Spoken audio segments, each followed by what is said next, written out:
first problem is locate the centroid of the area. So given is y is equals to 2x and the distance here from here is 5 meter. To solve for the centroid of this area is we have to know the dA, which is dA is equals to y dx. Dx is thickness and the y is the height. So to solve for dA is equals to the integral of area of dA. So integral of 0 to 5 dA y dx equals to integral of 0 to 5 2x dx, integral of 0 to 5 derivative maging 2x squared over 2 equals to 2 substitute 5 squared 2. So magiging ang dA is equals to 25 meter. Next, solve for the x bar initial equals to integral of x del d dA equals to 0 to 5 x y dx equals to 0 to 5 x 2 dx. So maging ganyan na siya, 2x squared dx 0 to 5 derivative 2x cube over 3.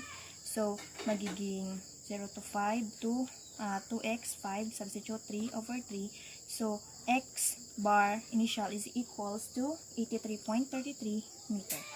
For y bar initial is equals to integral of y delta is equals to dA equals to 0 to 5 2x 2 times 2x dx equals to integral of 5 1/2 4x squared dx. The integral is 0 to 5 magiging 4x 3 over 3 1/2. So substitute 0 4 5 3 over 3 may wala pa na dyan. And then y bar initial is equals to 83.33 meter. For the final x bar is equals to 83.3 meter divided by 25 dA is equals to 3.33 meter. For y bar is equals to 83.33 meter 25 equals to 3.33 meter. So this is it. Problems locate the center of the gravity of the composite area. So this composite area is composed of a triangle, semicircle, and a rectangle. To solve that, we have to use the table para madali nating makuha or masolve ang problems because marami tayong mga shapes na i-solve. So in the table are segment, area, x tilde, y tilde, x tilde times area, and y tilde times the area. For the first segment is the triangle. Triangle, that is the first segment. The area is 1/2 times base times equals to 20. For the x tilde is 5 divided times the third. So magiging 1/3 of triangle is equals to magiging 1.67. So for the y tilde is 8 times a 2/3 of this triangle is equals to 5.33. For the x tilde times the area is equals to 33.4. For y tilde times the area, this area is equals to 106.6. So that is next. For the next segment, second segment is the semicircle. Semicircle is equals to 1/2 pi times the radius, which is equal siya sa 9.82. And then for the x bar is equals to 2.5. And for the y bar is equals to the 4r divided by 3 pi. So magiging equal siya sa 9.06. Ay, 3 pi plus 8 pa pala. So 9.6. Next is x tilde times the area. So magiging 24.55. And area magiging dito is 8.97. Next, for the third segment is the triangle. Same process dito sa una na triangle. So ang answer niya is magiging dito niya is 4. This is negative 1.33. Negative because dito siya sa negative x-axis. And then 6.66 ang y tilde. For the combinations of maging negative 0.532 and this is 26.64. So next, for our fourth segment is the rectangle.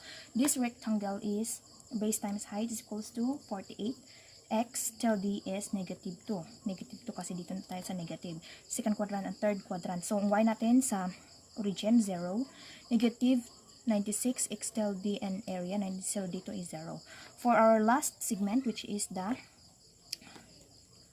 circle, semicircle. So, same ang process dito. So, magiging 6.28, and then X till D is negative 2, negative 6.859, and this is 12.56, negative din kasi dito na siya sa negative lahat, and 43.07.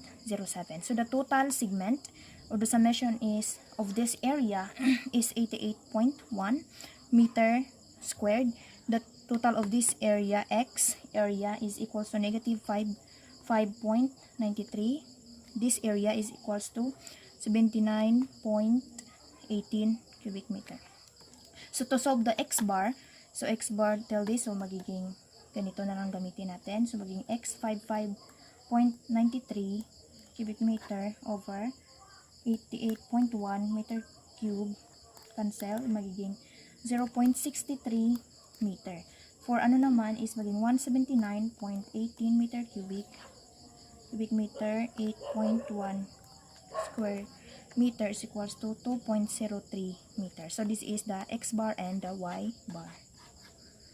Problem: determine the moment of inertia for the shaded area about the x-axis. So this is my third problem.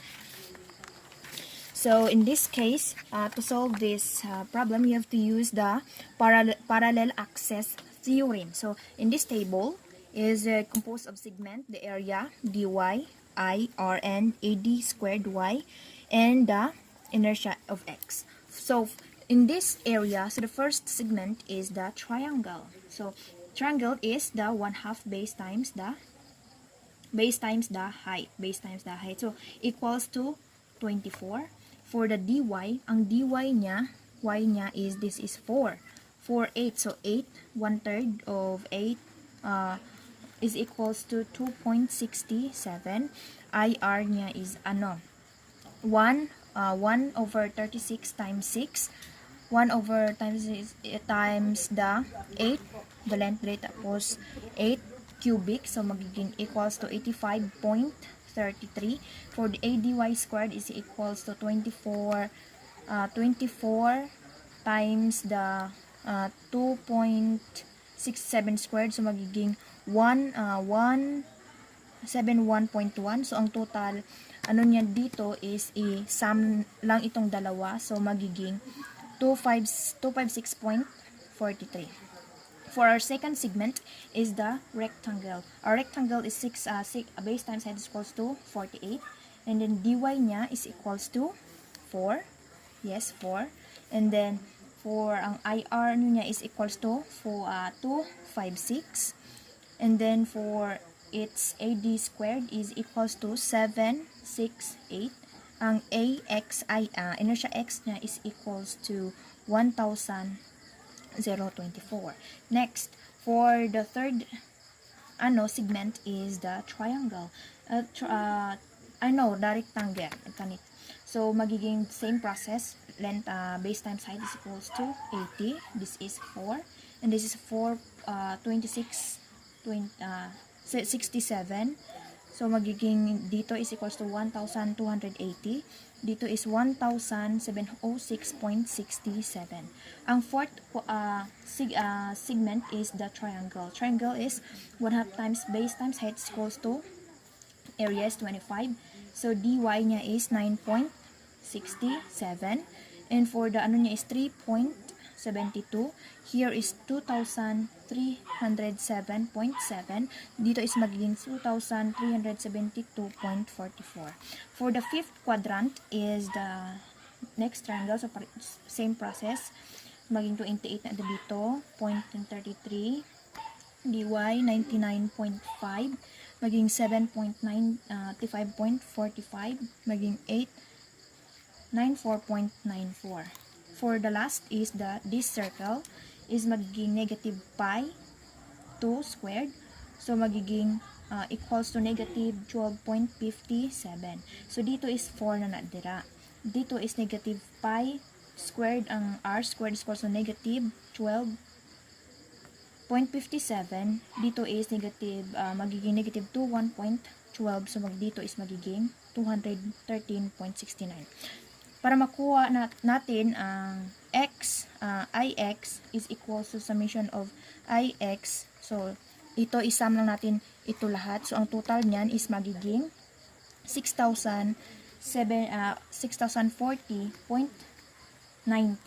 na 79 meter 4. My fourth problem, determine the product of inertia of the cross-sectional ladder area with respect to the x and y axis. To solve this, we have to use the table to determine the product of inertia. So, you have to solve first is both segment area dx, dy, and the inertia xy. So, for the first segment is this. So, that, magiging, ang area niya is 5 times 2 is equals to 10. So, for dx niya, ang dx niya is 5 plus 2 divided by 2 is equals to 3.5. For dy niya is scaring 7 minus 1 because this is the centroid. So, magiging 6 na siya. So, the product of these three is equals to 210. For the second segment is equals 7 times 2 is equals to 14. Area dx niya is equals to 1 because this is 1 to 1. So dy niya is equals to 3.5 and the product is 49. For the third segment, this is the third segment. So 5 times 2, so same lang siya dito. Magiging 10 ni. So there is negative 3.5, negative because they are lying in the negative x-axis. This is negative 6 and the total is product is 210. For the fourth segment is equals to 14. Same lang dito pero negative 1, negative 3.5. So the product is equals to 49. For the fifth naman is equals to, this is the last, is magiging 5 times 4 is equals to 20. 5 plus 4 divided by 2 plus, dito sa x plus 5 is equals to 9.5. So, this is 5 na, and then the total is 9.50. For the total or the summation niya of this, is equals to 1.47 times 10 raised to the power of 3 m4. Last problem in the mass moment of inertia is the slender rods have a mass of 8 kg per meter. Determine the moment of inertia of the assembly about an axis perpendicular to the page and passing through point A. So, we're going to solve the first we're going to solve the mass. So, the mass is equals to 8 kg per meter times the 2 meter. This is A, point A. 20 meter, is equals to 160 kilogram. So, to determine the inertia of this A is equals, we're going to use the equation Ig is equals to 1 over 12 mass times the length squared. So, inertia of A point is equals to the summation of Ig plus md squared. So, we're going to solve na. So, and then 12 the Ig. So, this is the of Ig. So, 1 over 12 times the mass 160 times the L 20 squared plus 160. This is, and then the 10 squared, and then plus the 1 over 12 times 160 times 20 squared plus 160 times 20 squared. So, simplify. Further simplification or solving, So, plus 16,000. So, plus 5,333 plus 64,000. So, for further sa simplify, so, ang total niya is equals to magiging 90 times 10, 3 kilogram meter squared. So